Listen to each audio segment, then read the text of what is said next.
పత్రిక 4వ అధ్యాయం 10వ వచనము. దేవుని నానా విధమైన కృపా విషయమై మంచి గృహ నిర్వాహకుల వలె ఉండుడి. మంచి గృహ నిర్వాహకులై ఉండి ఒక్కొక్కడు కృపావరం పొందిన కొలది ఒకరికొకడు ఉపచారము చేయుడి. హల్లెలూయా. ఇందులో మీరు అబ్జర్వ్ చేస్తే కనుక దేవుని యొక్క కృప గురించి ఒక మాట వాడాడు. దేవుని నానా విధములైన కృప విషయమై. ఇంగ్లీష్లో ఏమన్నాడంటే manifold grace of God or manifold grace of God. అంటే ఈ కృపలో అనేకమైన కోణాలు ఉన్నాయి, అనేకమైన యాంగిల్స్ ఉన్నాయి. హల్లెలూయా, హల్లెలూయా. అందులో నుంచి ఒక ఒక యాంగిల్ లేకపోతే ఒక పరిమాణము, ఒక యాంగిల్ ఈరోజు చూపించడానికి ఎంతగానో ఇష్టపడుతూ ఉన్నాను నేను. హల్లెలూయా. దేవుడు భయపడకూడదని బైబిల్లో చాలాసార్లు రాయించాడు. ఇంచుమించు 365 సార్లు కంటే ఎక్కువ సార్లు రాయించాడని భక్తులు అంటూ ఉన్నారు. ఆమేన్. అందులో భాగంగా ఎందుకు అసలు దేవుడు మనల్ని భయపడద్దు అంటున్నాడు అని అంటే కనుక ఆల్రెడీ మరణాన్ని దేవుడు జయించాడు. హల్లెలూయా. దేన్ని జయించాడు దేవుడు? మరణమే అల్టిమేట్ శత్రువు, ఈవెన్ సాతాను కూడా కాదు. హల్లెలూయా. ఎందుకనంటే మరణాన్ని దేవుడు జయించాడు, జయించి ఆయన పునరుత్థానుడై తిరిగి లేచాడు. హల్లెలూయా. దానిలో భాగంగానే దేవుడు ఏమంటున్నాడంటే మనల్ని భయపడద్దు అని అంటున్నాడు. ఆమేన్. ఎందుకు భయపడద్దు అనడానికి కొన్ని కారణాలు కూడా వచ్చాయి. మనం ఆరాధన చేసిన దేవుడు ఒక ఆలోచన పెట్టాడు. ఆలోచన మీతో పంచుకోవడానికి ఇష్టపడుతూ ఉన్నాను. హల్లెలూయా. దేవుని యొక్క కృప మన ఏడలో పనిచేస్తే ఏం చేస్తాడని అంటే కనుక మన శత్రువుల్లో నుంచి ఒక మంచి విషయాన్ని దేవుడు మనకి నేర్పించడం కోసం ప్రయత్నం చేస్తూ ఉంటాడు. హల్లెలూయా. అందుకని ఏమంటాడంటే మీ శత్రువులు ఎదుట నీకు భోజన బలం నేను సిద్ధపరుస్తూ ఉంటాడు. దేవుని యొక్క కృప ఉంటేనే ఆ భోజనం తినగలం. హల్లెలూయా. దేవుడు ఎక్కడో పార్కులోనో లేకపోతే హాలీవుడ్లోనో పెట్టచ్చు కదా. ఎందుకు శత్రువు ఎదురుగుంటా సిద్ధపరిచాడు మనకి భోజనం బలని. హల్లెలూయా. నువ్వు భోజనం చేస్తావా లేకపోతే శత్రువు పైన ఫోకస్ చేస్తావా దేవుడు తెలియాలి. హల్లెలూయా.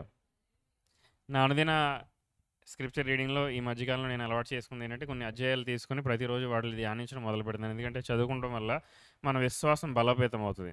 అలా అధ్యాయాల్లో ఒక అధ్యాయం ఏంటంటే సంఖ్యాకాండం 13వ అధ్యాయము 14వ అధ్యాయం. 2 రకాల రిపోర్ట్స్ మనం చూస్తాం. 10 మంది వేగు వెళ్ళిన వారు ఒక నెగిటివ్ రిపోర్ట్ తీసుకొస్తే యెహోషువ కాలేబుల మటుకు ఒక పాజిటివ్ రిపోర్ట్ని తీసుకొస్తారు. ఎందుకంటే డైలీ మనం ఏదో ఒక రిపోర్ట్ వింటూనే ఉంటాం. హల్లెలూయా. డైలీ ఎవరో ఒకరు ఏదో ఒక విషయం మనతో చెప్తూనే ఉంటారు. ఇదర్ పాజిటివ్ విషయం అనే చెప్తారు ఆర్ నెగిటివ్ విషయం అని చెప్తారు. కానీ మనం ప్రభు యొక్క రిపోర్ట్ని వింటున్నామా లేదనేది చాలా ప్రాముఖ్యమైన అంశం. హల్లెలూయా. అందులో భాగంగా దేవుని యొక్క కృప మన ఏడలో పనిచేస్తే దేవుడు ఏం చేస్తాడంటే మన శత్రువుని కూడా వాడుకొని వాళ్ళ ద్వారా కొన్ని విషయాలు మనకు బయలుపాటు చేయడానికి ప్రయత్నం చేస్తూ ఉంటాడు. హల్లెలూయా. కానీ శత్రువుని నువ్వు ఎదిరించకపోతే, శత్రువుకి ఎదురు నువ్వు వెళ్ళకపోతే ఈ మెసేజ్ని మిస్ అయిపోతావు. హల్లెలూయా. గట్టి చెప్పండి. శత్రువులు ఏమీ లేకుండా ఉన్న రోజున దేవుడు మనతో మాట్లాడుతూ ఉంటాడు. శత్రువు ఉన్న రోజున కూడా దేవుడు మనతో మాట్లాడతాడు. శత్రువు ద్వారా కూడా దేవుడు మనతో మాట్లాడతాడు. హల్లెలూయా. ఇంకా గట్టి చెప్పండి. సో అంటే మన ఫోకస్ అంతా దేనిపైన ఉండాలి? దేవుడు మనతో ఏం మాట్లాడుతున్నాడు అన్న విషయం పైన ఉండాలి. కొన్ని ఉదాహరణలు మీకు చూపిస్తాను. న్యాయాధిపతుల గ్రంథము 7వ అధ్యాయము 9 నుండి 15 వచనాలు. దేవుని యొక్క కృప ఉన్నప్పుడు మటుకే ఇలాంటి విషయాలు సాధ్యమవుతుంటాయి. లేకపోతే ఇలాంటి విషయాలు మనం పసిగట్టడం చాలా కష్టమైన పని. న్యాయాధిపతుల గ్రంథము 7వ అధ్యాయము 9 నుంచి 15 వచనాలు. ఆ రాత్రి యెహోవా అతనితో ఇట్లనెను, నీవు లేచి దండు మీదకు పొమ్ము, నీ చేతికి దాన్ని అప్పగించేదను. పోవుటకు నీకు భయమైన ఎడల నీ పనివాడైన పూరాతో కూడా దండుకు దిగిపొమ్ము. వారు చెప్పుకొనుచున్న దానిని వినిన తర్వాత నీవు ఆ దండిలోనికి దిగిపోవుటకు నీ చేతులు బలపరచబడునని చెప్పగా అతడు అతని పనివాడైన పూరాయును ఆ దండులోనున్న సన్నద్ధుల యొద్దకు పోయిరి. హల్లెలూయా. ఈ వాక్యభంగం ఆల్రెడీ ముందర చదివారనుకుంటున్నాను నేను, అవునా కాదు? గిద్యోనుకి ఏం చేస్తాడంటే నువ్వు వెళ్ళి ఆ దండెంలోకి వెళ్ళి నువ్వు వాళ్ళని అటాక్ చేస్తే నేను ఆల్రెడీ ఇచ్చేస్తానని చెప్తే ఇన్ఫ్యాక్ట్ గిద్యోన్ ఏం మాట్లాడు, ఎందుకంటే ఆల్రెడీ పరీక్షలన్నీ అయిపోయాయి. ఓకే, 30,000 మంది వస్తే అందులో నుంచి ఎవరైతే పిరికోళ్ళు ఉంటారో పారిపోమంటే అంటే ఎంతమంది వెళ్ళిపోయారు? ఇంచుమించు 20,000 మంది. అంటే ఆల్రెడీ ఈ భయంకున్న ఛాలెంజ్ ఆల్రెడీ వెళ్ళిపోయింది. ఆ ఛాలెంజ్ దాటేసిన తర్వాత కూడా దేవుడే అంటున్నాడు స్వయంగా ఏమనంటే పోవుటకు నీకు భయమైన ఎడల. ఇప్పుడు ఆల్రెడీ 300 మంది మిగిలారు. 300 మందితో వెళ్ళడం భయం అయితే కనుక ఇద్దరు నెలలు నువ్వు నీ యొక్క సేవకుడైన పురా సైనికుడు అతను తీసుకొని అతనితో పాటు వెళ్తే ఆ దండెంలో వాళ్ళు నీ గురించి ఏం మాట్లాడుకుంటున్నారో వింటే దాని ద్వారా నువ్వు బలపడతా ఉంటున్నాడు. హల్లెలూయా. గట్టి చెప్పండి. What a grace of God. మీరు ఎవరైనా గమనిస్తే కనుక యూజువల్లీ మన శత్రువుల మాటలు వింటే మనం భయం వస్తుందని మనం అనుకుంటాం. దేవుడు ఏమంటాడంటే వెళ్ళి శత్రువుల మాట వింటే నువ్వు బలం పొందుకుంటావు దేవునికి పని చేయడం కోసం. హల్లెలూయా. మీకు ఒకవేళ విశ్వాసం ఉంటే ఇది పొందుకోవడమే. హల్లెలూయా. ఈసారి నుంచి ప్రతి కాన్వర్సేషన్ చాలా ఇంట్రెస్టింగ్ అనిపిస్తుంది నీకు. ఇందులో నుంచి ప్రభు ఏం మాట్లాడతాడా అని నీకు అనిపిస్తుంది. నీ విశ్వాసం బలోపేతం అవుతుంది, నీ చేతులు బలపడతాయి. హల్లెలూయా. హల్లెలూయా. ఇటువంటి ఆలోచన విధానం ఎక్కడి నుంచి వస్తుందంటే నానా విధములైన దేవుని యొక్క కృప ద్వారా, ఆ కృపను మనం యాక్సెస్ చేయడం ద్వారా, ఆ కృపలోనికి మనం ప్రవేశిస్తే అందులో ఉన్న అందులో ఉన్న రివలేటరీ స్పిరిట్ వేరు. హల్లెలూయా. హల్లెలూయా. వీళ్ళు ఏం చెప్తున్నారు విందాం. 12వ వచనము. మిద్యానీయులను అమాలేకీయులను తూర్పు వారును లెక్కకు మిడతల వలె ఆ మైదానంలో పరుండి ఉంటాయి. ఎలా ఉన్నారు వీళ్ళు? మిడతల వలె ఆ మైదానం అంతా కూడా చుట్టేశారు వీళ్ళంతా కూడా. ఎవరు? ఓన్లీ మిద్యానీయులు ఒకలే కాదు, వాళ్ళతో పాటు ఎవరు వచ్చారు ఇప్పుడు? అమాలేకీయులతో వచ్చారు. యుద్ధం స్టార్ట్ అయ్యేటప్పుడు గిద్యోను న్యాయంగా పోరాడుతున్నప్పుడు ఎవరు వచ్చారు? మిద్యానీయులు వచ్చి మొత్తం దోచుకుపోయారు. ఎప్పుడైతే ఆర్మీ సైజ్ కూడబెట్టాడో అంతా బాగానే ఉంది. ఆర్మీ 300 అయిపోయేటప్పటికి మిద్యానీయులతో పాటు ఎవరు జాయిన్ అయ్యారు? అమాలేకీయులు జాయిన్ అయ్యారు. లెక్కకు మిడతల వలె మైదానం ముందు పరుండి ఉండరు. వారి ఒంటెల సముద్ర తీరమందున్న ఇసుక రేణువుల వలె లెక్కలేనివై ఉండెను. ఎలా ఉన్నారట? లెక్కలేనివై ఉండేను. హల్లెలూయా. ఇసుక రేణువులు లెక్క పెట్టగలరండి మీరు? ఎప్పుడైనా లెక్క పెట్టడానికి ప్రయత్నం చేశారా? ఇక్కడ ఒక లైట్ ఆన్ చేయ బాబు. ఎప్పుడైనా లెక్క పెట్టడానికి ప్రయత్నం చేశారా? ఎప్పుడైనా చేయాల్సింది ఒకసారి సరదాగా. ఇంత ఇంత ఇంత చిన్న మట్టిలో ఎన్ని రేణువులు ఉంటాయని. హల్లెలూయా. అతను ఏమంటాడంటే ఆ సముద్రంలోనే ఇసుక రేణువులంతా వచ్చారట ఆర్మీ. హల్లెలూయా. ఆమేన్. అందుకని అతను ఏమంటున్నాడు? కుడి పక్కన 1000 మంది గుళ్ళ, ఎడం పక్కన 10,000 మంది గుళ్ళ అపాయం నీ మీదకి రాదు. హల్లెలూయా. లెక్కలేనివై ఉండెను. గిద్యోను వచ్చినప్పుడు ఒకడు తాను కనిన కలను తన చెలికానికి వివరించుండెను. ఇది ఎంత కోఇన్సిడెంటల్గా అరేంజ్ అయింది అని అంటే కనుక కరెక్ట్గా గిద్యోను వచ్చేటప్పటికే ఈ దర్శనాన్ని పంచుకుంటున్నాడు. హల్లెలూయా. వేరే టైంలో పంచుకోవచ్చు కదా. క్రైస్తవులు అర్థం చేసుకోవాల్సిన విషయం ఏంటంటే లైఫ్ ఈజ్ ఆర్కెస్ట్రేటెడ్. నీతిమంతుల యొక్క అడుగులు దేవుడు ఆల్రెడీ అరేంజ్ చేశాడు. మనకు తెలియదు కొన్నిసార్లు. Hallelujah. The steps of a righteous man are ordered by God. దేవుడు ఆల్రెడీ నిర్ణయించి ఉంచాడు. ఈ స్టెప్ కూడా గిద్యోను కోసం దేవుడు ఆల్రెడీ నిర్ణయించి ఉంచాడు. నువ్వు ఎప్పుడైతే అందులోకి ప్రవేశిస్తావో కరెక్ట్గా కాలం మొదలవుతుంది. హల్లెలూయా. ఇది కోఇన్సిడెన్స్ అనుకుంటారా? ఏదో పొరపాటున అలా జరిపింది అనుకుంటారా? లేదు. దేవుడు ఆల్రెడీ ఆర్కెస్ట్రేట్ చేశాడు. పలానా టైంలోనే నువ్వు అక్కడికి వెళ్తావు, పలానా టైంలోనే తన కళ్ళు చెప్తాడు. ఆ మాటలు వినడం ద్వారానే నువ్వు బలపడతావు. ఆమేన్. హల్లెలూయా. అందుకనే మన దగ్గరికి ఈ రీమా వర్డ్ అంటే దేవుని యొక్క వాక్యంలో ఉన్న ప్రత్యక్షత వస్తున్నప్పుడు దాన్ని ఎప్పుడు లైట్ తీసుకోకూడదు. మనిషి రొట్టె వలన కాదు కానీ దేవుడి నోట్ల నుంచి వచ్చే ప్రతి మాట. దేవుడి నోట్ల నుంచి వచ్చే అంటే రీమా వర్డ్. అది లోగోస్ కాదు, లిఖితమైన మాట కాదు, రీమా. ఆ రోజుకి, ఆ క్షణానికి, ఆ పరిస్థితికి కావాల్సిన వాక్యం ఎప్పుడైతే వస్తుందో అదే నీకు సొల్యూషన్ యాక్చువల్లీ. హల్లెలూయా. రైట్. నీకు భయం అయితే ఏమన్నాడు? ఎదురు శత్రువు దగ్గరికి వెళ్ళి వాళ్ళు ఏం మాట్లాడుకుంటున్నారు విను. గిద్యోను వచ్చినప్పుడు ఒకటి తాను కనిని కలని తన చెలికానికి వివరించున్నాడు. ఇట్లనగా నేనొక కలగంటిని, అదేమనగా ఎవల రొట్టె ఒకటి మిద్యానీయుల దండులోనికి దొర్లి ఒక గుడారమునకు వచ్చి దాన్ని పడగొట్టి తలక్రిందు చేసినప్పుడు ఆ గుడారము పడిపోయానని చెప్పాను. అందుకు వాని చెనికాడు. ఒకడేమో కళ చెప్తున్నాడు, ఇంకోటి కళకి అర్థం చెప్తున్నాడు. హల్లెలూయా. మనకేమో వచ్చిన కళ్ళకి అర్థం తెలియట్లేదు. ప్రభు ఏమంటున్నాడు? శత్రు కూటంలో ఉన్నాడో కూడా వాడి కళ వస్తుంది, వాడి కళకు అర్థం కూడా ఆడే చెప్తాడు. హల్లెలూయా. దేవుని యొక్క కృప నీపైన విచిత్రంగా పనిచేస్తే శత్రువుని కూడా ఎలా వాడుకుంటున్నాడు చూడండి. అందుకని చెలికాని ఏమన్నాడట? ఇది ఇశ్రాయేలుడైన యోవాషు కుమారుడు గిద్యోను ఖడ్గమే కానీ మరి అంటే నీ తండ్రి ఇంటి పేరుతో సహా మాట్లాడుకుంటున్నారు వాళ్ళు. హల్లెలూయా. గట్టి చెప్పండి. కొన్నిసార్లు మనకి ఏమనిపిస్తుంది అంటే బాబోయ్ ఇన్ని సమస్యలు కూడా మనం వెళ్ళిపోతాం, ఇన్ని కష్టాలు కూడా మనం వెళ్ళిపోతాం, అసలు మనం మిగులుతామో లేదో, చివరికి ఏమైనా అవుతుందేమో అని మనం అనుకుంటున్నాం. యాక్చువల్లీ ప్రభు ఏం చూపించడానికి ప్రయత్నం చేస్తారంటే మన శత్రువులు మన తండ్రి ఇంటి పేరుతో పాటు మనల్ని గుర్తుపెట్టుకుంటున్నారు. ఆమేన్. గట్టి చెప్పండి. Hallelujah. Elevation is on the way. ఎవరికో దేవుడు ఫుల్ ఎలివేషన్ ఇస్తున్నాడు. హల్లెలూయా. ఈవెన్ శత్రువులు కూడా మాట్లాడుకుంటున్నారు నీ గురించి. నువ్వేమనుకుంటున్నావు నా కుటుంబీకులు ఎవరు కనీసం నన్ను మర్యాదగా చూడట్లేదు, నన్ను కనీసం రెస్పెక్ట్ కూడా ఇవ్వట్లేదు నువ్వు అనుకుంటున్నావు. ఇక్కడ ఇక్కడ చూడండి, మళ్ళీ చదువుతాను ఈ మాట ఎంత బాగుందో. అది అది అది అంటే ఆ రొట్టె. ఆ రొట్టె ఎవరట? అది ఇస్రాయేలీయుడైన ఫస్ట్ ఆఫ్ ఆల్ నీ ఐడెంటిటీ గురించి అతను మాట్లాడుతున్నాడు. నువ్వు క్రీస్తులో ఉండాలి, నాటబడాలి నువ్వు. హల్లెలూయా. యేసుక్రీస్తు వారిలో ఉన్న యోవాషు కుమారుడైన గిద్యోను ఖడ్గమే కానీ మరేమీ కాదు. దేవుడు మిద్యాలీనును ఈ దండంతను అతని చేతికి అప్పగింపబోచున్నాడని ఉత్తరం ఇచ్చాను. హల్లెలూయా. ఆమేన్. ఎవరికో దేవుడు బలమైన వాగ్దానం ఇస్తున్నాడు. ఏంటి వాగ్దానం అని అంటే కనుక, నువ్వు అనుకుంటున్నావు చేయగలమా లేదా అని. ప్రభు ఏమంటున్నాడంటే ఆల్రెడీ నీ చేతిలో పెట్టాను ప్రభు అంటున్నాడు. నీ కన్ఫర్మేషన్ కావాలంటే వెళ్ళి శత్రు కూటంలోకి వెళ్ళి నుంచో, అంతే, వాళ్ళు ఇస్తారు నీ కన్ఫర్మేషన్. హల్లెలూయా. ఎంత విచిత్రంగా ఉంది కృప, అవునా కాదా? విపరీతమైన పరిస్థితుల్లో, వ్యతిరేకమైన పరిస్థితుల్లో దేవుడు విచిత్రంగా మాట్లాడగలుగుతాడు. That is the manifold grace of God. అటువంటి అధికమైన కృప కలిగిన సంవత్సరంలో మనం ఉన్నాం ఈ సంవత్సరం. హల్లెలూయా. అంటే ప్రతి పరిస్థితి కూడా నీకు సానుకూలంగా పనిచేయాల్సిందే. హల్లెలూయా. ఎందుకు గిద్యోనుకి ఇంత ప్రిఫరెన్స్ ఇచ్చాడు దేవుడు అని అంటే కనుక, గిద్యోను చాలా పిరికివాడై ఉన్నా సరే అతని లోపల ఉన్న ధైర్యాన్ని చూశాడు, అతని లోపల ఉన్న విశ్వాసాన్ని చూశాడు. ఒకసారి అనుకుంటే గిద్యోను ఎలా అయినా సరే సాధిస్తాడు. హల్లెలూయా. గట్టి చెప్పండి హల్లెలూయా. ఇక్కడ కూర్చున్న నుంచున్న మనలో అందరం కూడా దేవుడు ఆల్రెడీ చూశాడు మనలో ఈ లక్షణాన్ని. అందుకని తక్కువ మంది మిగిలాం మనం యాక్చువల్లీ, లేకపోతే సంఘం అంతా మిగలాలి. హల్లెలూయా. మొన్న కూడా ఒక పాస్టర్ గారు అంటున్నారు, పాస్టర్ గారు మీరు 12 గంటల ఆరాధన 24 గంటల ఆరాధన అంటున్నారు, అసలు మా సంఘంలో మేము సంపూర్ణ రాత్రి ప్రార్థన చేయాలంటేనే ఎవరు రావట్లేదు. ఓకే, 6 గంటల నుంచి 12 గంటల వరకు ఉంటున్నారంట. 12 గంటల తర్వాత అందరూ డ్రాప్ అయిపోతున్నారంట. అప్పుడు ఎంతమంది మిగిలారండి చివరి గంట? 4-5 మిగులుతున్నారు. ఎక్కడన్నా కామనే కదా అన్నాను నేను. హల్లెలూయా. హల్లెలూయా. ఎందుకంటే ఎవరైతే ఇటువంటి పోరాట యోధులు ఉంటారో వాళ్ళే ప్రతిఫలాన్ని చూస్తారు. ఆమేన్. ఇటువంటి విచిత్రమైన కార్యాలు జరగాలంటే విపరీతమైన విశ్వాసం ఉండాలి.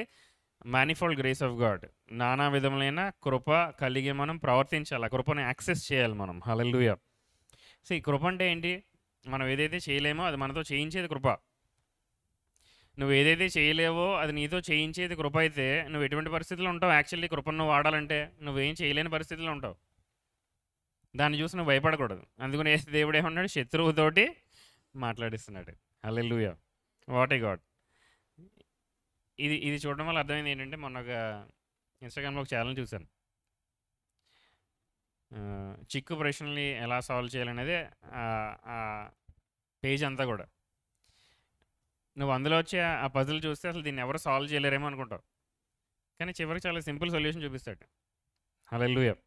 అది చూసినట్టు అర్థమైంది. ఆఫ్టర్ ఆల్ మనిషే ఇటువంటి చిక్కు ప్రశ్నలు ఇప్పి ఒక సొల్యూషన్ ఉన్నట్టు చూపించగలిగాడు అంటే దేవుడు యేసుప్రభు వారు పునరుత్థానుడు అయిన తర్వాత డోర్లన్నీ మూసేసి ఉంటే లోపలికి వచ్చి ప్రత్యక్షమయ్యాడు, మీకు సమాధానం కలుగును కాక అని చెప్పి. హల్లెలూయా. ఆయనకి ఏ డోరు ఓపెన్ అవ్వక్కర్లేదు. ఆయన చేయాలనుకుంటే ఎలా అయినా చేస్తాడు. ఆయన రావాలనుకుంటే ఎలా అయినా వస్తాడు. ఆయన దీవించాలనుకుంటే ఎవరు ఆపలేరు. హల్లెలూయా. సో అందుకని శత్రువు ద్వారా మాట్లాడాడు. హల్లెలూయా. 15వ వచనం. గిద్యోను ఆ కల వివరమును దాని తాత్పర్యమును వినినప్పుడు అతడు యెహోవాకు నమస్కారము చేసి ఇశ్రాయేలు దండులోనికి తిరిగి వెళ్ళి, రండి, యెహోవా మిద్యాను దండులు మీ చేతికి అప్పగించినని చెప్పాడు. ఎప్పుడైతే నీకు ఈ కన్ఫర్మేషన్ వస్తుందో దేవుడి దగ్గర నుంచి, అప్పుడు నీలో ఉన్న విశ్వాసం యాక్టివేట్ అవుద్ది ఆటోమేటిక్గా. ఆమేన్. రైట్. రెండో ఉదాహరణ చూద్దామా? యెహోషువ గ్రంథము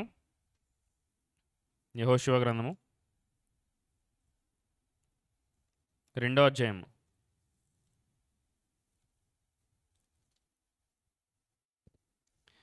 8 నుంచి 14 వచనాలు. ఆ వేగుల వారు పండుకొనక మునుపు ఆమె వారున్న మిద్దె మీదకి వారితో ఇట్లనెను, వచ్చి ఇట్లనెను. ఎవరు ఆవిడ? రాహాబు, శత్రువు. రైట్. యెహోవా ఈ దేశమును మీకు ఇచ్చుచున్నాడనియు మీ వలన మాకు భయము పుట్టుననియు మీ భయము వలన ఈ దేశ నివాసులందరి ధైర్యము చెడుననియు నేను ఎరుగుదును. ఏ మెసేజ్ పెట్టాడు అసలు ఆవిడ హృదయంలో? ఒకవైపు ఏమో వేగు చూసి వచ్చిన వారు ఏమంటున్నారు? ఈ భూమిలోకి వెళ్తే ఈ భూమి మనల్ని తినేస్తుంది, మన వాళ్ళ దృష్టిలో మిడతల్లో ఉన్నవారు ఇలా అంటున్నారు. యాక్చువల్లీ ఆ దేశంలో ఉన్న శత్రువులు ఏమంటున్నారు? మిమ్మల్ని చూసి మేము చాలా భయపడిపోతున్నాం. హల్లెలూయా. నీకు సాతాను గురించి తెలిస్తే వాడు నిన్ను చూసి అంత భయపడుతూ ఉంటాడు. హల్లెలూయా. సువార్తలో యేసుప్రభు వారు ఒక చోటుకి వెళ్తాడు, గెరాసీం అనుకుంటా. గెరాసీం వెళ్తే అక్కడ ఒక వ్యక్తి దెయ్యం పట్టిన వాడు అని ఉంటాడు. వాళ్ళు ఏమంటారు? నువ్వు దేవుని యొక్క కుమారుడు అని మాకు తెలుసు, ఇంకా సమయం అవ్వకముందరే మమ్మల్ని శిక్షించడం కోసం అప్పుడే వచ్చేసావా అంటే వాళ్ళు ఏం కలుగుతుంది? భయము. హల్లెలూయా. మనం యూజువల్గా చీకటిని చూసో లేకపోతే సమస్యను చూసో వాటెవర్ ఏదో ఒక పరిస్థితిని చూసో జీవితంలో భయపడడానికి మనం ప్రయత్నం చేస్తున్నాం. కానీ అన్ని పరిస్థితుల ద్వారా దేవుడు చెప్పాలనుకున్న ఒకే ఒక మెసేజ్ ఏంటి? ఆల్రెడీ పరిస్థితులే నిన్ను చూసి భయపడుతున్నాయి. హల్లెలూయా. నిజంగా ఇటువంటి మెంటాలిటీ మైండ్ సెట్తో ఈ లోకంలో జీవిస్తే ఎలా ఉంటుంది? అందరూ పిచ్చోళ్ళేమో అనుకుంటారు. హల్లెలూయా. అదే కదండి. యెహోవా ఈ దేశమును మీకు ఇచ్చి ఉన్నాడు. హల్లెలూయా. ఆల్రెడీ శత్రువు ఓటమి నొప్పేసుకున్నాడు. మీ వలన మాకు భయం పుడుతుంది. మీ భయం వల్ల ఈ దేశ నివాసులందరూ ధైర్యము కోల్పోతారు. మీరు ఐగుప్తు దేశం నుండి వచ్చినప్పుడు మీ ఎదుట యెహోవా ఎర్ర సముద్రము నీరును ఎలాగో ఆరిపోజేసినో, యోర్దాను తీరమునున్న అమోరీయుల ఎదుర రాజులైన సీహోనును ఓగును మీరేమి చేసి ఉన్నారో, అనగా మీరు వారిని ఎలాగ నిర్మూలన చేస్తారో ఈ సంగతి మేము విన్నారంతే. వీళ్ళు యాక్చువల్లీ మీరు అర్థం చేసుకోవాలి జాగ్రత్తగా. వీళ్ళు యోర్దానికి ఎటువైపు ఉన్నారు? అటువైపు ఉన్నారు, ఎరుకో పట్టణస్థులు. ఈ కార్యాలన్నీ ఎటువైపు జరిగాయి? యోర్దానికి యువతల వైపు జరిగాయి. కానీ ఇక్కడ నుంచి అక్కడ న్యూస్ ఎలా వెళ్ళింది? ఎలా వెళ్ళింది? న్యూస్ ఎప్పటికప్పుడు అలా వెళ్తూనే ఉంటుంది. ఎందుకంటే బోల్డంతమంది రాయబారులు ఉంటారు ఇక్కడ. హల్లెలూయా. నేను అంటది మనుషులు కాదు, చాలా దెయ్యాలు. ఇది ఒక ఇంటెలిజెన్స్ ఏజెన్సీ లాంటిది. అందరి గురించి ఇన్ఫర్మేషన్ ట్రాక్ చేస్తూ ఉంటుంది అది. హల్లెలూయా. సో అదేమి ఇలా అవతల ఏమన్నా దయ్యంతో ఏం చెప్పింది? ఇదిగో ఐగుప్తు దేశంలో చూస్తున్నప్పుడు ఎర్ర సముద్రం మొత్తం ఆరిపోజేశాడు. విన్నది ఈ వార్త రాహాబు. హల్లెలూయా. ఓగు, సీహోను ఈ రాజులను మొత్తం కూడా వీళ్ళు నిర్మూలన చేశారు. ఎవరు చేశారు? వీళ్ళు దేవుడు చేశాడు అనే మాట వాళ్ళు వింటేనే వాళ్ళ హృదయంలో దడపుట్టి వాళ్ళ ధైర్యం మొత్తం కూడా కోల్పోయారు. హల్లెలూయా. అంటే వాట్ ఎవర్ ప్లేస్ దేవుడు ఎక్కడికైతే నిన్ను తీసుకెళ్తా ఉన్నాడో, ఏ పరిస్థితిలో అయితే నిన్ను పెడతా ఉన్నాడో, ఆల్రెడీ అక్కడ ఉన్న పరిస్థితులు అన్నీ కూడా దేవుడు అరేంజ్ చేసి ఉన్నాడు. మనం దాన్ని డిస్టర్బ్ చేయకుండా ఉంటే చాలు. హల్లెలూయా. గట్టి చెప్పండి. జకర్యా పాపం ప్రార్థన చేశాడు. ఒకరోజు గాబ్రియల్ వచ్చాడు, ఏమన్నాడు? ఇదిగో నీకు కొడుకు పుడతాడంటే ఎలా పుడతాడని అడిగాడు. అలాంటివి చేయొద్దు. హల్లెలూయా. వాగ్దానం ఇస్తే ఓహో హ్యాపీ న్యూస్ అని చెప్పి పట్టుకుని వచ్చాడు అంతే. ఆమేన్. రైట్. ఇంకేముంటుంది చూడండి. మేము విన్నప్పుడు మా గుండెలు కరిగిపోయాను. మీ దేవుడైన యెహోవా పైన ఆకాశం నందును కింద భూమి యందును దేవుడే. ఈ వీడిలోనే కన్విక్షన్ వస్తుంది యాక్చువల్లీ. హల్లెలూయా. మీ ఎదుట ఎట్టి మనుష్యులకైనను ధైర్యం ఏమాత్రం ఉండదు. యాక్చువల్లీ ఇదే క్వైట్ కాంట్రాస్టింగ్. సంఖ్యాకాండం 13వ అధ్యాయంలో మనం చూస్తే ఏమంటారు? వాళ్ళ దృష్టిలో మనం మిడతల్లా ఉన్నాము, వాళ్ళు చాలా జైంట్స్లో ఉన్నారు, పెద్ద పెద్ద శరీరాలు కలిగి ఉన్నారు, అనాకీలు అక్కడ ఉన్నారు అని అంటున్నారు వీళ్ళు. హల్లెలూయా. మేబీ వాళ్ళపైన గ్రేస్ పనిచేయలేదేమో, దేవుని కృపను వాళ్ళు యాక్సెస్ చేయట్లేదు సరిగ్గా. హల్లెలూయా. అందుకని ఈ మనస్సు, ఈ ఆలోచన విధానం చాలా ఇంపార్టెంట్. మళ్ళీ చెప్తున్నాను, జీవితంలో చాలా దూరం వెళ్ళాలి, దేవుని యొక్క చిత్తాన్ని మొత్తం నెరవేర్చాలి, దేవుని యొక్క దర్శనంలో మనం ఉండాలి అని అంటే కనుక మన మైండ్ సెట్స్ని ఫ్రేమ్ చేసుకోవాలి. హల్లెలూయా. ఎలా జరుగుతాయి కార్యాలంటే నువ్వు ఊహించినట్టుగానే జరుగుతాయి. నువ్వు తప్పుడుగా ఊహిస్తే తప్పుగానే జరుగుతాయి, నువ్వు మంచిగా ఊహిస్తే మంచిగా జరుగుతాయి. హల్లెలూయా. ఇంకా గట్టి చెప్దాం. నీతిమంతుడికి ఏ తెగులు రాదు, ఏ తెగులు నీ గుడారము సమీపించదు. ఇవి నీ మనసులో ఉండాలి, నీ ఆలోచనలో ఉండాలి, నీ ఊహల్లో కూడా ఇవన్నీ ఉండాలి. హల్లెలూయా. ఓకే. మీ ఎదుట ఎట్టి మనుషులకైనను ధైర్యం ఏమాత్రము ఉండదు. నేను మీకు ఉపకారము చేసి తిని గనుక మీరును నా తండ్రి ఇంటికి ఉపకారము చేసి నాకు నిజమైన ఆనవాళ్ళను ఇచ్చి. ఓకే, ఇక్కడ నుంచి ఇంకా డీల్లోకి వస్తుంది. నేను మీకు సహాయం చేశాను కాబట్టి మీరు నాకు ఎలా అయినా సరే సహాయం చేయాలని చెప్పి ఒక కవెనెంట్లోకి వస్తుంది అప్పుడే. హల్లెలూయా. ఇంకా గట్టి చెప్పండి. హల్లెలూయా. ఇది రెండో వార్త. రైట్. దేవుని యొక్క మహాకృపను బట్టి శత్రువుల్లో నుంచే దేవుడు మాట్లాడుతూ ఉన్నాడు. ఇంకా చూస్తారు ఎటువంటి ఎగ్జాంపుల్స్? ఆదికాండము 41వ అధ్యాయము. ఆదికాండం 41వ అధ్యాయము 38, 39 వచనాలు.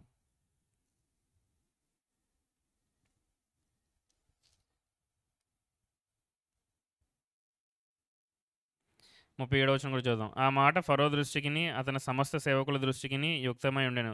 యోసేపు గురించి మాట్లాడుతున్నాడు. యోసేపు కళకు అర్థం చెప్పాడు కదా, కళకు అర్థం చెప్పిన తర్వాత ఒక ప్లాన్ కూడా చెప్పాడు.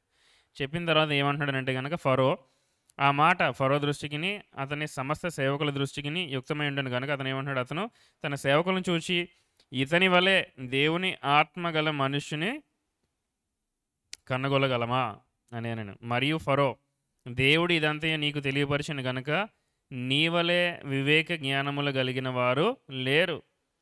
నీవు నా ఇంటి అధికారివై ఉండవలెను. నా ప్రజలందరూ నీకు విధేయులైయుందురు. సింహాసన విషయంలో మాత్రమే కాని నేను నీకంటే పైవాడనై ఉండనని యోసేపుతో చెప్పెను. హల్లెలూయా! What a blessing. ఏ దేశంలోకి అయితే అతను అమ్మబడ్డాడో ఆ దేశం యొక్క రాజుతోనే పలికిస్తా ఉన్నాడు మాట. యాక్చువల్లీ మీరు అర్థం చేసుకోవాల్సిన మాట అంటే ఫరో అంటే అతను ఒక రాజు మాత్రమే కాదు. ఈజ్ ఎ మీడియేటర్ బిట్వీన్ వాళ్ళ దేవతలకి అతని ప్రజలకి మధ్యనున్న చిన్న సైజు దేవుళ్ళు అంటాడు ఫరో అంటే. హల్లెలూయా! మీరు చాలాసార్లు అనుకోవచ్చు, ఎందుకు మోషేకి ఎంత టైం పట్టింది, లేకపోతే 10 అద్భుత కార్యాలు చేసిన తర్వాత కూడా ఫరో హృదయం ఎందుకు కఠినం అయిపోయిందని మీరు అర్థం చేసుకుంటే, ఈ ఫరో ఎలాంటి వాడు అంటే తనకున్న ఈ మీడియం స్పిరిట్స్ వాటితో కూడా మాట్లాడుతూ ఉన్నాడు, వాడి దేవతలతోటి మాట్లాడి వాళ్ళు కొంత శక్తిని ఇస్తూ ఉంటారు ఫరోకి, రైట్? ఎప్పుడైతే ఫరో కఠినపరుచుకుంటున్నాడో తన హృదయాన్ని, దేవుడు ఏం చేస్తున్నాడు, వెనకాతలు ఉన్న దేవతలను ఒక్కొక్కటిని తీసేస్తూ ఉన్నాడు. హల్లెలూయా! గట్టి చెప్పండి. మనతో ఎంత ఎక్కువసేపు శత్రువు పోరాడితే శత్రువుకి అంత నష్టం. హలో హల్లెలూయా! మొట్టమొదటి అద్భుత కార్యం ఏంటో చెప్పండి. మోషే చేతిలో జరిగిన మొట్టమొదటి అద్భుత కార్యం ఏంటి? నైల్ నదిని ఏం చేశాడు? రక్తంగా మార్చేశాడు. నైల్ నదే ఐగుప్తు దేశంలో ఉన్న సారవంతమైన భూమికి కారణం. పాత నిబంధన అంతా మీరు గమనిస్తే ఎప్పుడన్నా కరువు వస్తే అందరూ ఎక్కడికి వెళ్ళేవారు? ఐగుప్తు దేశానికి వెళ్ళడానికి ప్రయత్నం చేసేవారు. ఎందుకంటే ఐగుప్తు దేశంలో ఉన్న సీక్రెట్ ఏంటంటే నైల్ నది ఎప్పుడు కూడా ప్రవహిస్తూనే ఉండేది. హల్లెలూయా! ఈ నైల్ నది వెనకాతలున్న ఒక దేవత, వాళ్ళ దేవత, వాళ్ళు చాలా ఎక్కువగా కొలిచేవారు. ఎప్పుడైతే ఫరో హృదయం కఠినమైందో మొట్టమొదటి ఒక దెబ్బ వేసాడు ఆ దేవతకి. Hallelujah! Fertility, the goddess of fertility. Okay, ఆ దెబ్బ తిన్నది. రెండో అద్భుత కార్యం ఏంటి? ఏమొచ్చాయి అందులో నుంచి? కప్పలు. ఆ నది ఎప్పుడైతే రక్తంతో నింపబడిందో, మొత్తం అంతా కుళ్ళిపోయిందో ఏమైంది? అందులో నుంచి కప్పలు వచ్చాయి. కప్పలు కూడా వాళ్ళు పూజించే ఒక దేవత. ఇలా మీరు చదువుకుంటే హిస్టారికల్ బ్యాక్గ్రౌండ్లోకి వెళ్తే ఆ 10 అద్భుత కార్యాలు కూడా ఏం చేశారంటే ఫరో వెనకాతలున్న ఆ దెయ్యాలని మాట్లాడుకోవాలి మనం యాక్చువల్లీ మాట్లాడుకుంటే. ఆ దోతలు లేకపోతే ఆ గాడెస్ దేవతలందరినీ కూడా ఒకరినొకరిని దేవుడు రిమూవ్ చేసుకుంటూ వచ్చాడు. హల్లెలూయా! ఇంకా గట్టి చెప్పండి. అంటే ఇందులో మనకు అర్థం చేయాల్సిన మాట ఏంటంటే దేవుని యొక్క కృప మనపైన ఉంటే, నానా విధమైన దేవుని యొక్క కృప మనలో పనిచేస్తూ ఉంటే శత్రువు ఎంత ఎక్కువసేపు మనతో పోరాట చేస్తుంటాడో అంత వీక్ అయిపోతుంటాడు వాడు. హల్లెలూయా! గట్టి చెప్పండి. హల్లెలూయా! అందుకనే చివర ఎర్ర సముద్రం దగ్గరికి వచ్చిందో దేవుడు ఏమంటాడు, ఈరోజు చూసిన ఫరోని నువ్వు వెనటకి ఇంకా చూడవు. ఫైనల్ దెబ్బ అది. హల్లెలూయా! ఆమేన్. సో 10 అద్భుత కార్యాలు అయిపోయిన తర్వాత యాక్చువల్లీ మమ్మల్ని వదిలేసారేమో వెళ్ళిపోవచ్చు అని వీళ్ళు అనుకున్నారు, కానీ వదిలేడా? యాక్చువల్లీ అతను వదలలేదు. ఏమని రాయబడిందంటే మీరు గమనిస్తే దేవుడు ఏం చేశాడు, ఫరో హృదయాన్ని కఠినపరిచాడు. ఎందుకు? అబ్బా దేవుడు ఏమైనా చేయగలడండి, అలాంటి క్వశ్చన్లు అడగద్దు. అదే అంటున్నాను, ఈ మూలపాఠం ఏంటంటే అలాంటి క్వశ్చన్లు అడగద్దు. దేవుడు ఏమన్నా చేయగలడు. హల్లెలూయా! ఇంకా గట్టి చెప్పండి. అందుకని వాళ్ళు ఎందుకు మనసు కఠినపరుచుకున్నారు, వాళ్ళు ఎందుకు ఇలా ఉన్నారని అడగొద్దు. వెనకాతలుగా కూలిపోతున్న ఆ దెయ్యాలు నువ్వు చూడాలి, వెనకాతలు వాళ్ళలో కలుగుతున్న ఆ వణుకును నువ్వు చూడాలి, ఆ భయాన్ని నువ్వు చూడాలి, నీ లోపల విశ్వాసం రావాలి. హల్లెలూయా! గట్టి చెప్పండి. నాకు వస్తున్న రివలేషన్ అంటే the longer the enemy fights us the more damage he's going to incur.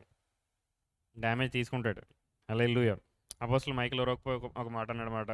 కొన్నిసార్లు ఈ శత్రువు నీతో పోరాటం చేసిన తర్వాత అతను ఏమనుకోవాలంటే, బాబు నెక్స్ట్ టైం ఇంక టచ్ చేయకూడదురా బాబు, టచ్ చేస్తే మనకే నష్టం కలుగుతుంది, చాలా ఎక్కువ నష్టం కలుగుతుంది అని అనుకోవాలి.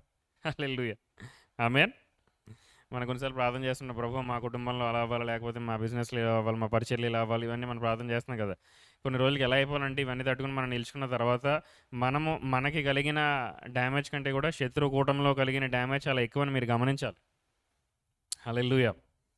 టూ ఆఫెన్ మనం చూడగలిగేది ఏంటంటే మన బాహ్య నేత్రాలతో కనబడుతున్న విషయాలు మనం చూడగలుగుతున్నాం, కానీ ఆత్మ ప్రపంచంలో ఏం జరుగుతుందో మనం చూడలేకపోతున్నాం. వాడి కూటమి అంతా కూడా కూలిపోతుంది మెల్లిమెల్లిగా. హల్లెలూయా! ఆమేన్. గట్టి చెప్పండి. ఎవరికి ఉత్సాహం లేదా? మీరు ఉత్సాహం ఉందంటేనే కంటిన్యూ చేస్తాం, లేకపోతే ఆరాధనలోకి వెళ్ళిపోదాం. ఎవరి విశ్వాసం అన్న బలపడుతుందా? హల్లెలూయా, హల్లెలూయా. ఎవరైనా మిమ్మల్ని మోసం చేయడానికి ఎప్పుడైనా ప్రయత్నం చేస్తే వాళ్ళకి ఏమవుతుందో చూద్దాం. ఓకే, దేవుని యొక్క కృప మీలో పనిచేస్తుంది కాబట్టి. ఆదికాండం 30 అధ్యాయము, 30 అధ్యాయం. ఎవరైతే మిమ్మల్ని తరచుగా మోసం చేయాలని ప్రయత్నం చేస్తూ ఉంటారో వాళ్ళకు ప్రత్యక్షిస్తాడు ప్రభు. మీరు అడుగుతారు కదా, ప్రభు వీళ్ళకి ఎప్పుడు బుద్ధి చెప్తావు? చెప్తాడు టైం వచ్చినప్పుడు. ఆదికాండం 30 అధ్యాయము 27 వచనం. అందుకు లాబాను అతనితో, ఎవరితోని? యాకోబుతోటి, నీ కటాక్షము నా మీదున్న ఎడల నా మాట వినుము, నిన్ను బట్టి యెహోవా నన్ను ఆశీర్వదించానని శకునము చూచి తెలుసుకుంటునని చెప్పాను. By divination, it is come to by divination. శకునము చూడడం అంటే ఎవడో మంత్రగాడనో ఎవడనో వాడొచ్చి ఒక డివైన్ రెవల్యూషన్ వచ్చింది లాబానికి. ఏమని? లాబాను నువ్వు ఎందుకు ఆశీర్వదించబడ్డావు అని అంటే, యాకోబు వల్ల. హల్లెలూయా. ఎట్టి చెప్దాం? ఎవరైతే నువ్వు అక్కర్లేదు, నువ్వు పనికిరావు, నువ్వు ఉద్యోగానికి అర్హుడు కాదు అని అన్నారో, లేకపోతే మా ఇంట్లో ఉండడానికి నువ్వు పాత్రుడు కాదు అని అన్నారో, వాళ్ళ నోట్ల నుంచి దేవుడు ఏమనిపిస్తాడు? నీ వల్లే ఈ కుటుంబానికి ఆశీర్వాదము వచ్చింది. హల్లెలూయా. దేవుని యొక్క మ్యానిఫోల్డ్ గ్రేస్, నానా విధములైన కృప మన జీవితంలో పనిచేస్తే శత్రువు కూడా ఒప్పుకుంటాడు వచ్చి. ఈవెన్ శత్రువుకు ప్రత్యక్ష వచ్చిందంటే ఏమన్నాడు? శకునం చూసాడట, డివినేషన్. హల్లెలూయా, హల్లెలూయా. 28వ వచనం, 27వ వచనం. అందుకు లాబాను అతనితో, నీ కటాక్షము నా మీదున్న ఎడల నా మాట వినుము, నిన్ను బట్టి యెహోవా నన్ను ఆశీర్వదించనని శకునము చూసి తెలుసుకుంటున్నాను చెప్పాను. మరియు అతడు, నీ జీతం ఎంతని నేను స్పష్టంగా చెప్పము, అది ఇచ్చేదనని అన్నాడు. కానీ మాట నిలబెట్టుకోలేదు. తర్వాత story, end of the story మీరు ఇంటికి వెళ్ళిందో చదువుకోండి. ఇదంతా బాగానే ఉంది. అందులో మనం తీసుకోవాల్సిన పాయింట్ ఏంటంటే, ఎవరు మనల్ని మోసం చేయలేరు. హల్లెలూయా, హల్లెలూయా. సంఖ్యాకాండం 23వ అధ్యాయము, సంఖ్యాకాండము 23వ అధ్యాయము 8 నుంచి 12 వచనాలు.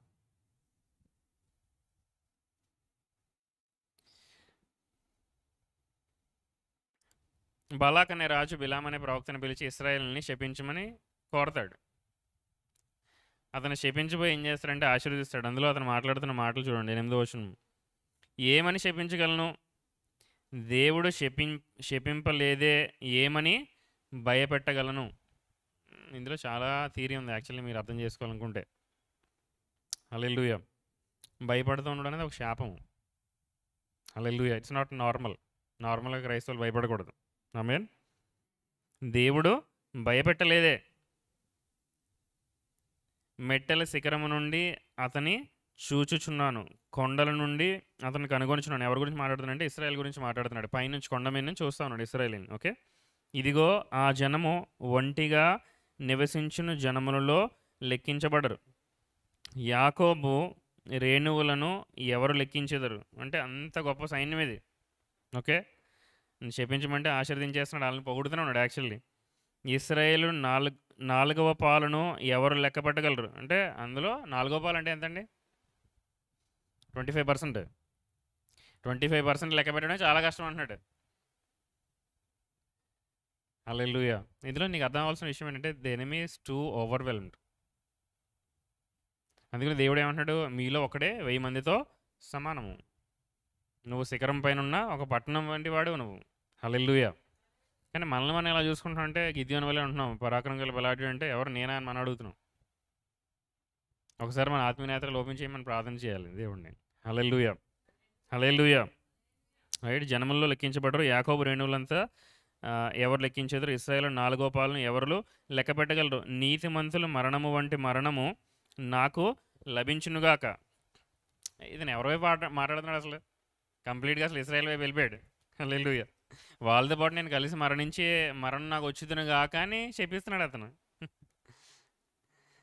ఓకే, నా అంత్యదశ వారి అంతము వంటి దగునుగాక అనెను. హల్లెలూయా. అంతటా బాలాకు బిలాముతో, నీవు నాకేమి చేసివి? నా శత్రువులను శపించుటకు నిన్ను రప్పించితిని, అయితే నీవు వారిని పూర్తిగా దీవించితివనెను. అందుకు అతడు, యెహోవా నా నోట ఉంచిన దానిని నేను శ్రద్ధగా పలుకవద్దా అని ఉత్తరం ఇచ్చాను. అప్పుడు బాలాకు, దయచేసి నాతో కూడా మరి ఒక చోటికి రమ్మ. మళ్ళీ అక్కడికి రమ్మంటాడు. అక్కడ కూడా మళ్ళీ ఆశీర్వాదమే. హల్లెలూయా. గట్టి చెప్పండి. యెహోవా శపించని దానిని నేను ఎలా శపించగలను అని అడుగుతున్నాడు బాలాక్. దేవుని యొక్క ఆశీర్వాదము మనుషులు పెట్టే శాపం కంటే చాలా గొప్పది. హల్లెలూయా! హల్లెలూయా! ఎవరైనా మీ పట్ల ఎప్పుడన్నా ఒక శాపకరమైన మాట విడుదల చేసినా సరే, అందుకే చదువుకున్నాం కొరింథీయుల రాసిన 2 పత్రిక 5:17 ఏమంటున్నాడు? ఇదిగో అన్నీ కూడా నూతనమైపోయాయి. ఆ నూతనత్వం నువ్వు అన్ని విషయాలకి అప్లై చేయాలి. అప్లై చేయకపోతే అది అప్లికబుల్ అవ్వదు. అవేర్‌నెస్‌లోకి రావాలి. హల్లెలూయా! గట్టిగా చెప్పండి. యాక్చువల్లీ ఇది ప్రాక్టీస్ చేసిన ఒక భక్తులు, ఒక మంచి భక్తుడు ఎవరంటే యోబు. ఉదయాన్నే లేచి దహన బలులు వేసేవాడు తన యొక్క కుమారుల గురించి, కుమార్తెల గురించి. వాళ్ళ ఆలోచనలు ఎక్కడైనా తప్పు చేశారని చెప్పి ఆ, అపరాధ పరిహారార్థ బలిని అతను ప్రతిరోజు వేసేవాడని రాయబడి ఉంది. హల్లెలూయా! ఇంత గొప్పగా భక్తి చేయగలిగే వాళ్ళు ఐ థింక్ ఈ కాలంలో ఎవరు లేరు.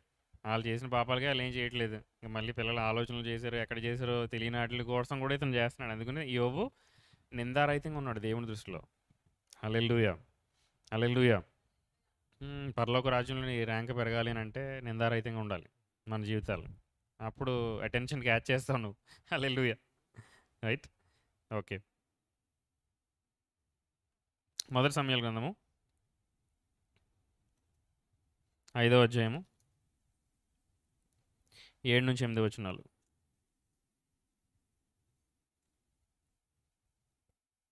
మొదటి సమయాల గ్రంథం 5వ అధ్యాయం 7-8 వచనాలు. అష్దోదు వారు సంభవించిన దానిని చూచి ఇశ్రాయేలుల దేవుడు హస్తము మన మీద మన దేవతయగు దాగోను మీదను బహుభారముగా ఉన్నదే. శత్రువుకి అసలు దేవుడి గురించి ఉన్న ఆలోచన ఏంటి నాకు అర్థం కాదు. ఇది ఏమంటాడంటే యెహోవా యొక్క హస్తం మన దేవత అయిన దాగోను పైన ఎలా ఉందంట? బహు భారంగా ఉంది. హల్లెలూయా! అంటే వాళ్ళే ఒప్పేసుకున్నారు they are some kind of inferior beings అని. మన దేవుడితో వాళ్ళు సరి సమానం కాదని వాళ్ళే ఒప్పేసుకుంటారు. ఉం? కానీ మనము చాలాసార్లు ఏం చేస్తామంటే టూ మచ్గా సాతాన్ని హైలైట్ చేసి వాడికి ఎక్కువ శక్తి ఇస్తూ ఉంటాం. మనం పరిస్థితులకు ఎక్కువ శక్తి కల్పిస్తూ ఉంటాం. అలా చేయకూడదు మనం ఈరోజు నుంచి. ఆయన మందసము మన మధ్యన ఉండుటయే దానికి కారణము కదా, ఇది ఇక మన మధ్య ఉండకూడదని చెప్పుకున్నారు. హల్లెలూయా! ఇందులోంచి మనం తీసుకోవాల్సిన పాయింట్ ఏంటి అని అంటే కనుక మనం ఏమన్నా శత్రువు ఎప్పుడైనా దొంగిలించినా సరే అది వాడి దగ్గర పెట్టుకోవడమే ఛాన్స్ లేదు. తిరిగి ఇచ్చేయాలి మనకి. హల్లెలూయా! తిరిగి ఇచ్చే వరకు ఏమవుద్ది? యెహోవా యొక్క హస్తం వాళ్ళపైన చాలా భారంగా ఉంటుంది. ఈ అవేర్నెస్ నీకు రావాలి. ఆ అవేర్నెస్లో నువ్వు నివసిస్తే అప్పుడు నెక్స్ట్ టైం బాధపడవు నువ్వు. ఎవరైనా నిన్ను మోసగించి ఎవరైనా దొంగిలించినా ఏమీ కాదు. హల్లెలూయా! ఒక సాక్ష్యం చెప్తాను మీకు. సాక్ష్యం అంటే ఒక టెస్టిమనీ. అపోస్తలుడు అరోమి ఒసయ్య గారు చెప్పిన మాట. ఆల్రెడీ ఇది పంచుకున్నట్టున్నాను, మళ్ళీ చెప్దాం. ఒక అతను యవ్వన వయసులో ఉన్నప్పుడు సైకిల్ దొంగిలించాడట ఎవరో వేరే వ్యక్తి దగ్గర నుంచి. దొంగిలిస్తే ఆ సైకిల్ ఎక్కడ పోయిందో పాపం యజమానికి తెలియలేదు. యజమాని ఏం చేశాడంటే చేతబడి చేయించాడు. ఎవరైతే ఈ సైకిల్ దొంగిలించాడో వాడు అన్నం తినడంతో వాడు చనిపోవాలని చెప్పి ఒక శాపం పెట్టాడు. హల్లెలూయా! ఇతను సైకిల్ తీసుకొచ్చి బాగానే దొక్కున్నాడు. కొన్ని రోజులు అయిన తర్వాత చనిపోయాడు. ఎందుకు? అక్కడ ఉన్న వ్యక్తి శాపం పెట్టాడు. ఈ చనిపోయిన వ్యక్తి కొడుకున్నాడు. ఆ కొడుకు కూడా అన్నం తింటే బాగా అనారోగ్యం అయిపోతుండేది. మిగిలిన ఏం ఫుడ్స్ తిన్నా బాగానే ఉండేది. ఎందుకంటే శాపం ఏమని పెట్టాడు? అన్నం తింటే చనిపోతావు నువ్వు. పాస్టర్ గారి దగ్గరికి వచ్చాడు అనమాట. ఇతను బిలీవర్ అయ్యి, పాస్టర్ గారు ఇలా జరుగుతుంది నా జీవితంలో, నేను ఎప్పుడైతే ఆహారం తింటున్నానో, అన్నం తింటున్నానో నాకు బలహీనం అయిపోతుంది, నేను చనిపోతానని నాకు అర్థం అవుతుంది అంటే అప్పుడు పాస్టర్ గారు ప్రార్థన చేస్తే దేవుడు ఆత్మీయనేత్రాలు ఓపెన్ చేశాడు అనమాట. ఇలా జరిగింది పలానా సంవత్సరాల క్రితం ఇది జరిగింది అని అంటే, అవును పాస్టర్ గారు నిజమే అని అన్నాడు. అయితే దీనికి పరిహారం ఏంటి? నువ్వు తీసుకెళ్ళి మళ్ళీ ఏ సైకిల్ అయితే దొంగిలించావో ఆ సైకిల్ మళ్ళీ వాళ్ళకి ఇచ్చేయాలి. అప్పుడు తప్ప ఈ శాపం నుంచి నీకు విముక్తి ఉండదు. హల్లెలూయా! మీకు అర్థమవుతున్న పాయింట్. ఆ వ్యక్తి ఏం చేస్తాడంటే ఆ తండ్రి లేడు కాబట్టి ఆ కొడుకుకి వెళ్ళి ఆ సైకిల్ తీసుకెళ్ళి ఇచ్చేసి క్షమాపణ అడుగుతాడు. క్షమాపణ అడిగిన వెంటనే ఆ కర్సులో నుంచి విముక్తి వస్తుంది. హల్లెలూయా! గట్టి చెప్పండి. ఆత్మ ప్రపంచం ఎలా పనిచేస్తానంటే ఒక దేవదూత తప్పు చేసింది అనుకోండి, ఇంకో దేవదూత దాన్ని సరిచేయగలుగుతుంది. ఒక మనిషి తప్పు చేస్తే ఇంకొక మనిషి దాన్ని సరిచేయగలుగుతాడు. హలో! అది దేవుడి వల్ల జరిగిన కార్యం అయితే దేవుడే దాన్ని రిపేర్ చేయాలి. నీకు అర్థమవుతుందా ఈ సూత్రాలు? రైట్. అందుకనే మనిషి తప్పు చేశాడు కనుక దేవాదేవుడు మనిషి రూపంలో రావాల్సి వచ్చింది. ఎందుకంటే man only has to repair it. మనిషే దాన్ని సరిచేయాలి. దేవుడు దాన్ని అందుకుంటే అయిపోయేది కాదు. హల్లెలూయా! ఇంకా గట్టి చెప్పండి. రైట్. సో ఈ ఫిలిస్తీన్ల దండులో కూడా మనం చూస్తే కనుక వాళ్ళు ఏమంటున్నారంటే మీ దేవుడైన యెహోవా యొక్క హస్తము మా దేవత అయిన దాగోని పైన చాలా బలంగా ఉంది, అందుకని మా అందరికీ జబ్బులు వస్తాయి, అనారోగ్యం వస్తుంది. హల్లెలూయా! రైట్. ఇవన్నీ ఎందుకు మాట్లాడుతున్నాం మనం? దేవుని యొక్క కృప యొక్క యాంగిల్ చూస్తున్నాం మనం. దేవుని యొక్క కృప ఎలా ఉంటుంది అని అంటే గనక నానా విధములైన కృప అన్నాడు దాన్ని. సో అంటే కొన్నిసార్లు శత్రువు సైన్యంలో నుంచి శత్రువు ద్వారా కూడా ప్రభు మనకి ఒక మెసేజ్ అందించడానికి ప్రయత్నం చేస్తూ ఉంటాడు. అందులో మనం ఏంటనేది మనము జ్ఞాపకం చేసుకొని దాన్ని జాగ్రత్తగా కాపాడుకోవాలి. హల్లెలూయా. దానియేలు గ్రంథం 2:46-47 కూడా మీరు ఇంటికి వెళ్ళిందో చూడండి. యెహోవా యొక్క ఆత్మ ఇతనిలో ఉంది కదా అని దానియేలు గురించి నెబుకద్నెజర్ రాజు అని అంటాడు. రైట్. ఇంకొక మాట మీకు చూపిస్తాను.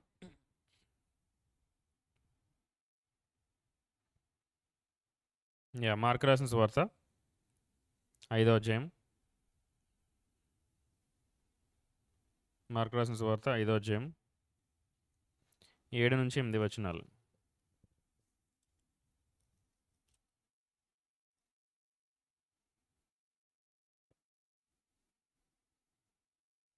ఇదే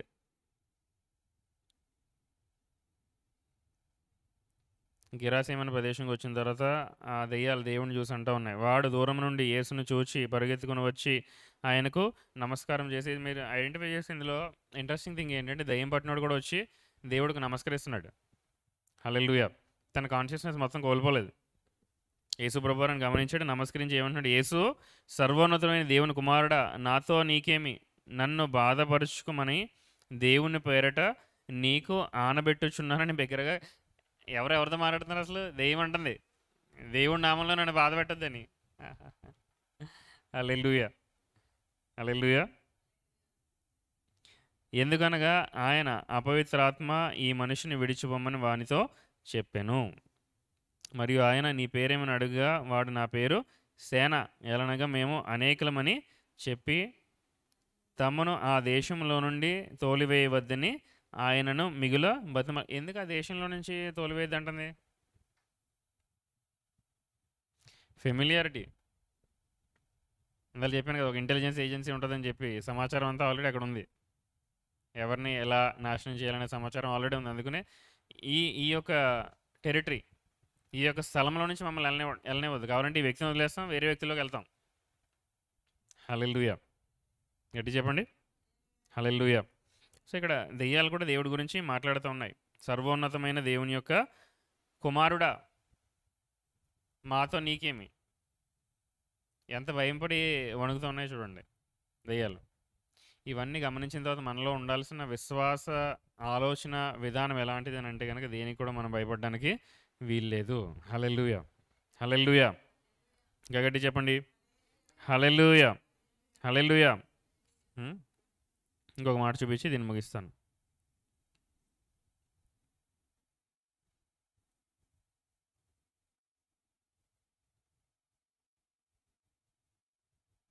అపోస్తలుల కార్యాలు 5వ అధ్యాయము 38-39 వచనాలు. అపోస్తలులు సువార్త ప్రకటిస్తున్నారని చెప్పి సమాజ మందిరంలోకి వెళ్ళి వారిని పట్టుకొని వాళ్ళని కొట్టి వాళ్ళు శిక్షిస్తూ ఉంటే మధ్యలో గమాలియేలు ఒక మాట మాట్లాడతాడు. అతను కావాలని మాట్లాడలేదు, కానీ దేవుని యొక్క ఆత్మ ద్వారా అతను మాట్లాడుతూ ఉన్నాడు. రైట్. 5వ అధ్యాయము 38-39 వచనాలు. కాబట్టి నేను మీతో చెప్పినది ఏమనగా, ఈ మనుషుల జోలికి పోక వారిని విడిచిపెట్టుడి. ఈ ఆలోచన అయినను ఈ కార్యమైనను మనుషుల వలన కలిగినదైతే అది వ్యర్థమగును. దేవుని వలన కలిగినది ఆయన మీరు వారిని ఏం చేయలేరు? అండర్లైన్ చేసుకోండి పాయింట్. ఈ ఆలోచన ఈ కార్యం దేవుడి దగ్గర నుంచి వస్తే ఏం చేయలేరు? దాన్ని నువ్వు ఏమీ చేయలేవు. దాన్ని నువ్వేం చేయలేవు, దాన్ని వ్యర్థపరచలేవు, దాన్ని వేస్ట్ చేయలేవు. మీరు ఒకవేళ దేవునితో పోరాడు వారవుదురు సుమి. హల్లెలూయా.